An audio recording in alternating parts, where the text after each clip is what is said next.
नमस्कार घंटे में स्वागत आपका। मैं हूं योगेंद्र। आप देख रहे हैं बड़ी खबर और बड़ी खबर में बात करेंगे हरियाणा की सियासत की। कांग्रेस ने अपने गारंटी पत्र जारी किया जिसमें 7 गारंटी दी है और हर तबके को खुश करने की कोशिश की गई है। 500 रुपए में सिलेंडर, बुजुर्गों को 6000, गरीबों को 2 कमरे का मकान। इसी तरह से क्रीमी लेयर की जो उसका एक क्रीमी लेयर की जो सीमा 8 से 10 लाख कर दिया है। ये एक बड़ी घोषणाओं का हिस्सा कहा जा सकता है।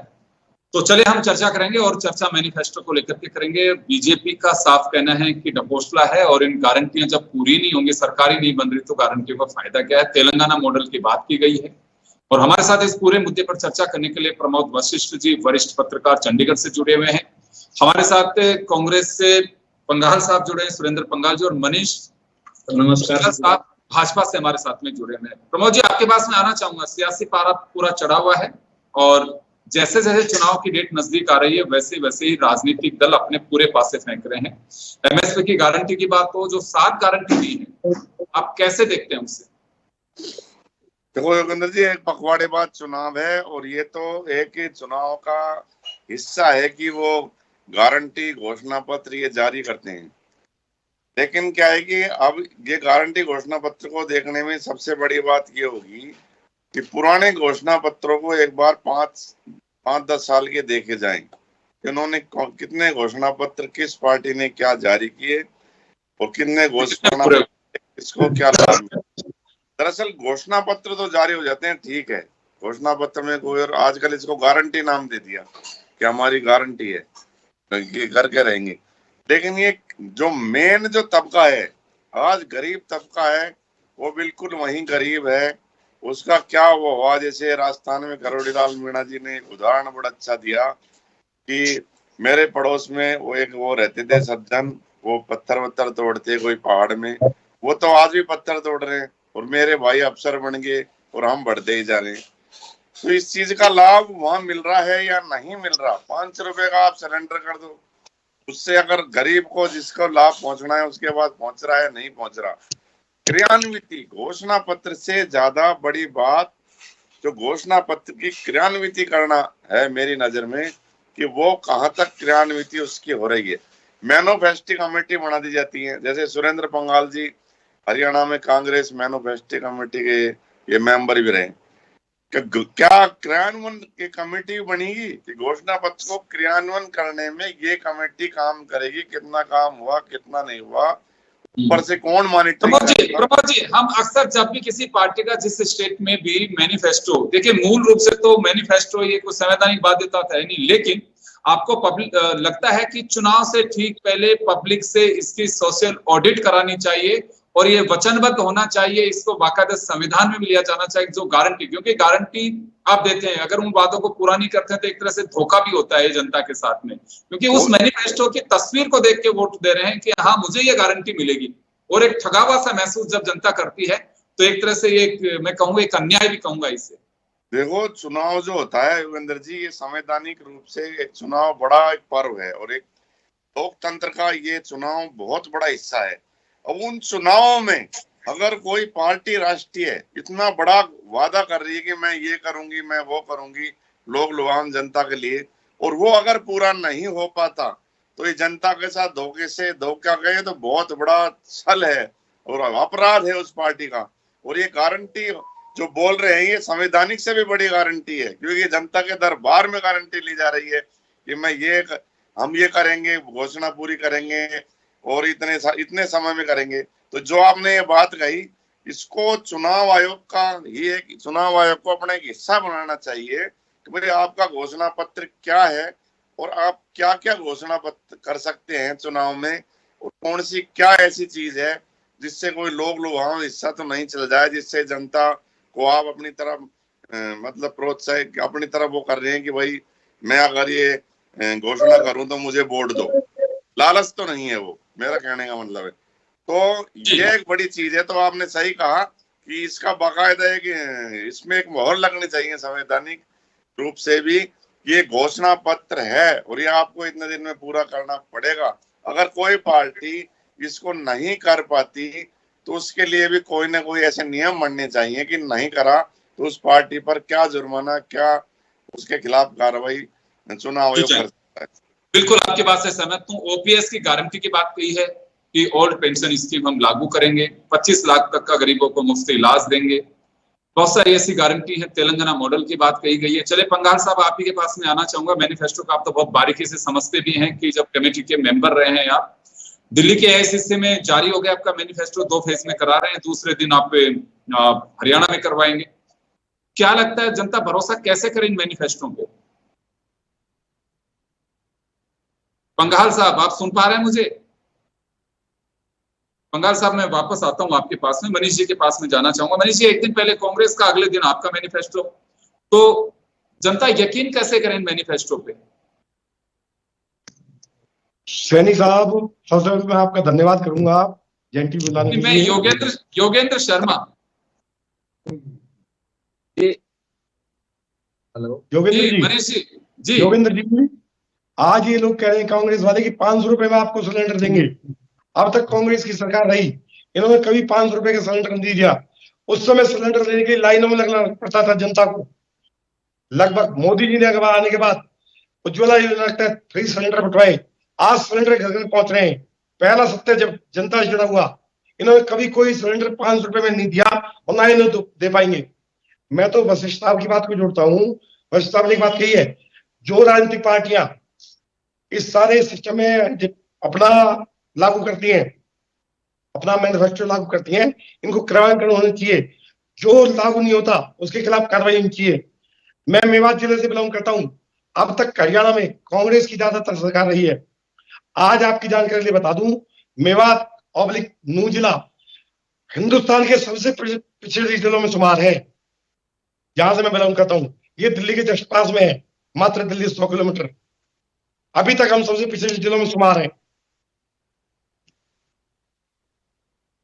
जी जी, तो ये सब कहने की बात है कि हम 500 रुपए में सिलेंडर देंगे, विकास करेंगे। चले, विकास आप मनीष जी, आप सभी पार्टियों को कटघरे में खड़ा कर रहे हो कि केवल कांग्रेस को? कांग्रेस केवल मोदी जी ने। तो आपके पार्टी के मैनिफेस्टो पर यकीन कैसे किया जाए? उसकी भी ऑडिट होनी चाहिए। जी जी, होना चाहिए। मोदी जी के राज में आप देख लीजिए कितने रोड सड़कें बनवाई, पूरे हिंदुस्तान में कितनी सड़कें बनी वो आप सब जान रहे हैं। कितनी तरह के किसानों के लिए काम किए गए, कितने खिलाड़ियों के लिए सम्मान किया गया, जनधन के तहत खाते खुलवाए गए, उज्ज्वला योजना के तहत सिलेंडर बंटवाए गए मोदी जी के द्वारा। मोदी जी ने कितना काम किया है वो सब आप देख सकते हैं। लेकिन एक बात बताइए, आप अभी भी मोदी जी के नाम पे ही हरियाणा में वैतरणी पार करना चाह रहे हैं। 10 साल से अब तो आपकी सरकार है, वहां हैट्रिक की तैयारी कर रहे हैं। लेकिन अभी वोट केंद्र में मोदी जी को जहां देना था हरियाणा की जनता ने, उन्होंने दिया, 5 सीट कर दे दी। लेकिन अभी आपकी पार्टी के नायब सैनी साहब को आपने बैठाया, उससे पहले खट्टर साहब केंद्र में मंत्री भी आपने बना दिया, तो वहां की उपलब्धियों की चर्चा बहुत कम है। नहीं भाई साहब, मैं आपकी जानकारी देना चाहूंगा। आप नायब सिंह जी का मात्र 50 दिन का कार्यकाल मुश्किल से होगा, आप उसको उठाने के लिए कितने काम हुए हैं, है ना। हमारी सरकार वापसी करेगी और सरकार आएगी, आप देखते रहना कितना काम करेंगे और कितना काम मैं वापस मनीष जी लौट रहा हूँ आपके पास में। पंघाल साहब हमारे साथ में जुड़ गए। सुरेंद्र जी, आपके पास में आना चाहूंगा मैं। आपकी गारंटियों को ढकोसला बता रही है बीजेपी, कैसे यकीन करें कि आप गारंटी जो देने जा रहे हैं? सर, जो खुद जुमलेबाज होते हैं, जो खुद ढकोसला करते हैं, वही लोग दूसरे को ढकोसला बताते हैं। हमारी गारंटी, मैं किसानों का बेटा हूं, किसानों से जुड़ा हुआ हूं। हमने पूरा का पूरा मैनिफेस्टो गांव-गांव जाके किसानों के बीच में, मजदूरों के बीच में, छोटे दुकानदारों के बीच में उनकी समस्याओं को जान के उसके बाद हमने ये मैनिफेस्टो तैयार किया है। और इसकी पूरी गारंटी है, सरकार बनते ही ये पूरी तरह से लागू किया जाएगा।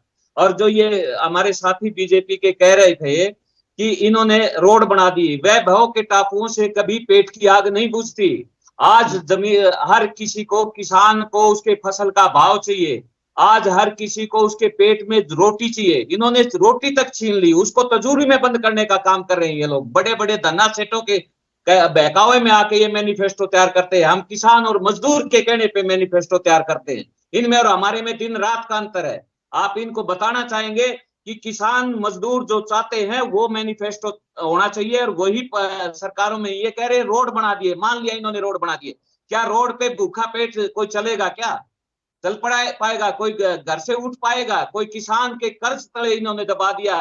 ये कर्जा माफ करते हैं बड़े बड़े धना सेठों का। किसान आज भूखमरी की कगार पे है। जो खुद पैदा करता है वो भी भूखमरी की कगार पे आ चुका है। ये क्या बात करते हैं? ये ढकोसला बता रहे हैं हमारे मैनिफेस्टो का। मैनिफेस्टो तैयार किया जमीन से जुड़ के, जमीन पे उतर के हमने मैनिफेस्टो तैयार किया और वो पूरी गारंटी के साथ कहना चाहेंगे हम लागू करेंगे सरकार आने पर। मनीष जी, आपने सुना अभी पंगाल साहब को?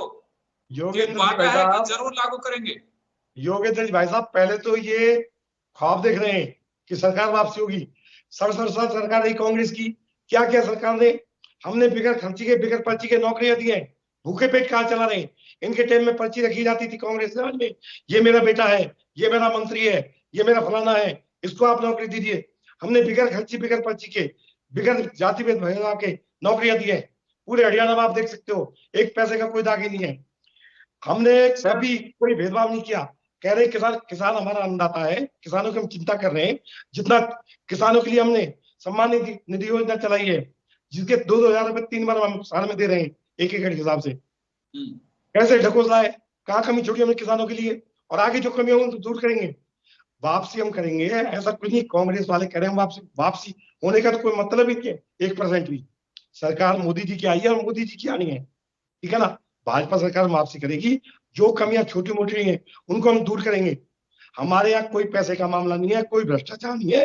इनके राज में बगैर खर्चे पर्ची के, मेवात को देख लो, तीनों विधायक मेवात से कांग्रेस करे, कभी कोई बच्चा नहीं लगा। आप मेवात की सड़कों की हालत देख लेते 10 साल पहले, और आज की हालत देख ले। मेवात हमें एक वोट सीट नहीं देता, फिर भी हमने मेवात में दबके विकास कराया है। आप आगे देख सकते हैं। जी पंगाल साहब, सुना हमने, आप कुछ कहना भी चाह रहे हैं? मैं जवाब देना चाहूंगा। ये कहते हैं कि बिना खर्ची पर्ची के कोई नौकरी नहीं की। इनके HSC के ऑफिस के अंदर करोड़ों रुपए मिले हैं। इनका चेयरमैन सरेआम पकड़ा गया है। ये लोग कहते हैं खर्ची पर्ची की बात, ये करते हैं भेदभाव की बात। भेदभाव तो इन्होंने, इनके नस नस में भेदभाव है, जातिगत भेदभाव, धार्मिक भेदभाव। इन्होंने तो हर जगह भेदभाव बरता है, हर वर्ग के साथ भेदभाव किया है। ये दूसरी बात कर रहे हैं मोदी जी के नाम पे कितने दिन जीतेंगे। यहाँ पे एक वीडियो वायरल हो रहा है अजीत अंजुमन जी का, वो किसी से सवाल कर रहा है पार्क में कि जी CM बदल दिया। उसने कहा अच्छे बदलने से कभी 10 नहीं रुकते, उसके लिए दवाई देनी पड़ती है। और हरियाणा की जनता दवाई तैयार कर चुकी है और अब इलेक्शन के अंदर 5 तारीख को इनको बढ़िया दवाई देंगे, इनका सब कुछ रोक देंगे। जी प्रमोद जी, आपके पास में आना चाहूंगा। मैं एक बात तो ये जानना चाहूंगा सर, लंबा एक्सपीरियंस आपको, 30 साल से ज्यादा आप जर्नलिज्म में हैं, क्या लगता है कि मैनिफेस्टो पे गौर कितनी करती है पब्लिक? मैं यही इस वजह से कह रहा हूं, कुछ राज्यों के अंदर मेरा एक एक्सपीरियंस है, मैंने इलेक्शन के कुछ दिन पहले, वोटिंग के पहले, कैंडिडेट से पूछा कि आपके मैनिफेस्टो की मुझे 5 बातें आप बता दीजिए। कैंडिडेट्स को ही पता नहीं होता कि हमने क्या गारंटी या कोई वादा क्या किया है, ये क्वेश्चन होती है।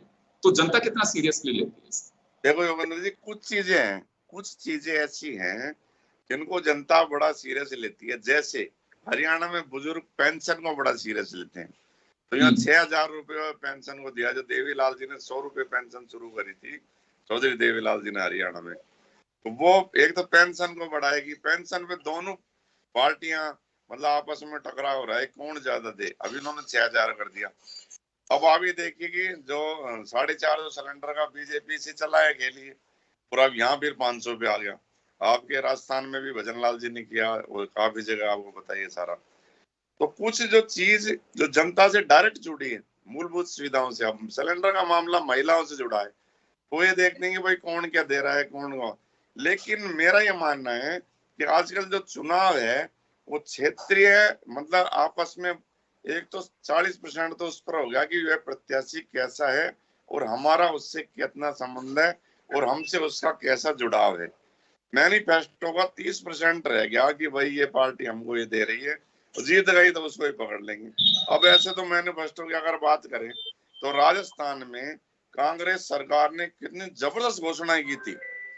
आपने देखा होगा कि अशोक गहलोत जी ने अपने मैनिफेस्टो में मतलब अरबों करने की वो कर ली थी, लेकिन सरकार नहीं आई। तो आप इसका अंदाजा लगा लेंगे मैनिफेस्टो कि कितना असर क्या था, क्योंकि जनता चाहती है त्वरित में दे रहे हैं कि नहीं दे रहे हैं कि नहीं तुरंत। कोई बाद में कोई राजनीतिक दलों की इतने हालात खराब हो गए हैं, उनकी छवि ऐसी खराब हो गई है कि नेता पे लोग विश्वास ही नहीं करते। आज आप हरियाणा में देखो, आज आप हरियाणा में देखोगे तो हालात बड़े बिगड़ रहे हैं। बड़े बड़े लीडरों को जनता सीधा वाक युद्ध कर रही है। भजनलाल चौधरी, भजनलाल एक बहुत बड़ा नाम है देश का, उनके बेटे के साथ बड़ा वो मोबाइल भी टूट गया, बड़ा हंगामा, भागना पड़ा उनको, 2-3 बार हो गया।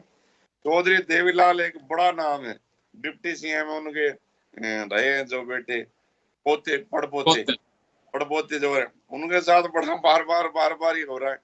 तो जनता अब डर नहीं रही कि भाई खौफ हो नेता का क्या हो क्या नहीं हो। वो चाहते हैं कि आपने वो काम का वादा किया, क्यों नहीं किया, आप बताएं क्यों नहीं किया है आपने। तो ये बंगाल साहब खुद जानते हैं आज हरियाणा में कैसी स्थिति है। और हरियाणा इतना, यहाँ का वोटर इतना बोल्ड है, इतना वो है कि वो सीधा पूछ लेगा, हाँ भाई जब आए थे चौपाल बनाने कही थी, क्यों नहीं बनी है, बताओ जवाब दो, पहले बाद में होगी सभा। और एक ने अगर कह दिया तो सारे साथ लग जाएंगे। तो मेरा कहने का मतलब ये है कि मैनिफेस्टो तो 30-20-25% थोड़ा सा असर कर जाता है, नहीं तो ये चीजें करती हैं क्योंकि लोग तुरंत चाहते हैं कि हमको तो बताओगे आप तुरंत क्या कर रहे हो, किस तरह से कर रहे हो, क्या वादा कर रहे हो। जी, एक देखिए समय के साथ में, और आप जानते हैं कि ट्रैक और ट्रेंड बदलता है। पहले मैनिफेस्टो और मैनिफेस्टो के बाद में अब गारंटी का जो सिलसिला चल पड़ा है कि गारंटी, आपको लगता है कि मैनिफेस्टो से लोग उस नाम से उबने लग गए थे, बीजेपी संकल्प पत्र देती है, कांग्रेस गारंटी पत्र देने लग गई, तो थोड़ा सा एट्रैक्शन पब्लिक के बीच में अलग तरह का जाए ताकि ये साबित हो सके कि नयापन है। योगेंद्र जी, आप इसको आप देखो ना, पहले ही चिपका देते थे भाई ये मैनिफेस्टो, ये पर्चा है, हो गया। अब जैसे बंगाल जी, मनीष जी बड़े सीनियर है, मनीष जी ने तो गोली भी खाई है, इनको तो गोली पड़ी है भारतीय जनता पार्टी में। तो मैं आपको बता दूं कि अभी तो ये गारंटी आया है, मैनिफेस्टो को पर्चा छपता था, पहले वैसे ही बोलते थे माइक पे ये करेंगे, फिर पर्चा छपता था, उसके बाद में ये गारंटी देने, अभी तो स्टाम्प लिखेंगे आने वाले समय में, क्योंकि इनका विश्वास हटता जा रहा है। अगले तो स्टाम्प देना पड़ेगा, बेटा गाँव स्टाम्प दे दो कि मैं स्टाम्प पे लिख के देता हूँ कि आपके ये काम इतने दिन में कराऊंगा, और जनता जब ही वोट देगी, क्योंकि विश्वास हट रहा है। राजनीतिक दलों को अपना विश्वास कायम करना पड़ेगा जनता के प्रति। मैं सारे नेताओं की नहीं कह रहा, बहुत से अच्छे भी आदमी है, पंगाल जी हैं, इनकी बड़ी स्थिति है, जिला परिषद में भी रहे, इनकी अच्छी छवि है। अब मेवात में हजारों लोग मनीष सिंघल जी के साथ रहते हैं, क्योंकि हिंदुत्व का ये एजेंडा उठा के जिस तरह से भी गोली भी खाई है इन्होंने 2-3 बार। तो मैं ये नहीं कह रहा हर नेता खराब है, नेता अच्छे भी हैं, लेकिन छवि गिरने के कारण है। मोदी जी क्या मेरी गारंटी है, मोदी जी बोल रहे हैं मन से प्रधानमंत्री, आपकी गारंटी शब्द कहना आपको क्यों पड़ गया सर? क्या आपकी मतलब राजनीतिक दलों की छवि इतनी नीचे क्यों जा रही है? आप माइक पर बोल दें कि मैं ये करूंगा, वादा करता हूँ, और जनता मान ले। अटल बिहारी जी, इंदिरा गांधी जी, उनका जो समय था जिनको सुनने के लिए 10-10, 11-11 बजे रात को लोग जमा होते थे, उनके विश्वास करते थे। आज राजनीतिक दलों पर और नेताओं पर लोगों ने विश्वास छोड़ दिया, इसलिए गारंटी शब्द लिया है। अब स्टाम्प ले आएंगे 10 रुपए का, 50 रुपए का, जब लोग मानेंगे भैया। मेरा ये मानना है। चलिए, मैं माफी चाहूंगा, बिल्कुल। जी कुछ कहना चाह रहे हैं योगेंद्र जी भाई साहब, प्रमोद जी भाई साहब ने कहा स्टाम्प देने की जरूरत पड़ेगी, स्टाम्प देने की जरूरत नहीं पड़ेगी, प्रत्यक्ष को प्रमाण की जरूरत नहीं होती। कांग्रेस के राज में बार बार मुद्दा रहा सिलेंडर का, सिलेंडर की लंबे लंबे लाइन लगती थी, 2000 रुपए में सिलेंडर नहीं मिलता था। 10 साल से हमारी सरकार है, घर घर सिलेंडर पड़ता है, कोई लाइन नहीं लग रही, सब्सिडी सीधे खाते, हमारी कोई भ्रष्टाचार नहीं है। इनको एक ही योजना चला के राहुल जी ने, खटाखटी योजना, जिसके तहत पैसा आ जाए, कोई पैसा नहीं आ रहा। मैं तो प्रत्यक्ष बता दूं, मेवात से बिलोंग करता हूं, बार बार कहूंगा मेवात के मुद्दों को। मैं अभी हसीन की रैली में पाकिस्तान, कांग्रेस की रैली में पाकिस्तान जिंदाबाद के नारे लगाएगी, क्या एक्शन लिया पार्टी ने? मतलब हिंदुस्तान में रह के पाकिस्तान जिंदाबाद के रैली कांग्रेस लगवा रही है। खैर चलिए, अभी ताजा मैनिफेस्टो आऊंगा मनीष जी, मैं जरूर जोड़ूंगा एक दिन, आपको वापस लूंगा इस मुद्दे को। चलिए 30 सेकंड में पंगाल साहब अपनी बात पूरी कर दीजिए, आप समय हो चुका। सर, बीजेपी के साथी सिंघल साहब, मुझे बड़े हंसी आ रही है इनकी बात पे। भ्रष्टाचार के बारे में मैंने बता दिया, इनके ऑफिस में बैग मिले नोटों के। ये कह रहे हैं सिलेंडर की बात है, हमारा जो भी बाहर से क्रूड ऑयल आता है वो कितना सस्ता हो गया। इन्होंने पहले कभी रेट बढ़ते थे किसी चीज के, वो साल 6 महीने में बढ़ते थे। पर डे के रेट इन्होंने, पहली ऐसी सरकार है जिसमें रात के 12 बजे रेट बढ़ते हैं। पहली ऐसी ये सरकार है जो कह रहे हैं कि सिलेंडर मिलते हैं, सिलेंडर का भाव इतना महंगा कर दिया कि हर गृहिणी के आज से सिलेंडर लेना मुश्किल हो गया। चूल्हों पे लकड़ी पे रोटियां सेकनी मुश्किल हो रही है। लोगों ने इतना बुरा हाल हो रहा है जनता का। पंगा सब मुद्दा है चुनाव में। ये मुद्दे सारे हैं सर, एक मुद्दा नहीं है, मुद्दे हजारों हैं इनके खिलाफ। इन्होंने जनता के अंदर भाईचारा खत्म कर दिया, नफरत का बीज बो दिया, इन्होंने महंगाई इतनी बढ़ा दी। चलिए मैं माफी चाहूंगा, समय हो चुका। मनीष जी मैं माफी चाहूंगा, समय हो चुका है। आप सभी का बहुत बहुत शुक्रिया। लेकिन इसी बीच क्योंकि 2 राज्यों के चुनाव है और बड़ी सुकून वाली बात है कि जम्मू कश्मीर में अच्छी वोटिंग कही जा सकती है, ये मुझे लगता है कि एक सुकून देने वाली बात है। डेमोक्रेटिक सिस्टम, हमारे लोकतंत्र के अंदर अगर अच्छी वोटिंग होती है तो वास्तव में हमें खुश और उत्साहित होना चाहिए। सरकार किसी की भी बने, लेकिन लोग वोट डालने जाते हैं तो इससे मुझे लगता है कि एक मजबूती जो लोकतंत्र की होती है उसके लिए काफी जरूरी है। यही उसकी सेहत में सुधार करता है। आप सभी का बहुत बहुत शुक्रिया। बड़ी खबर में इतना ही, दीजिए इजाजत। नमस्कार।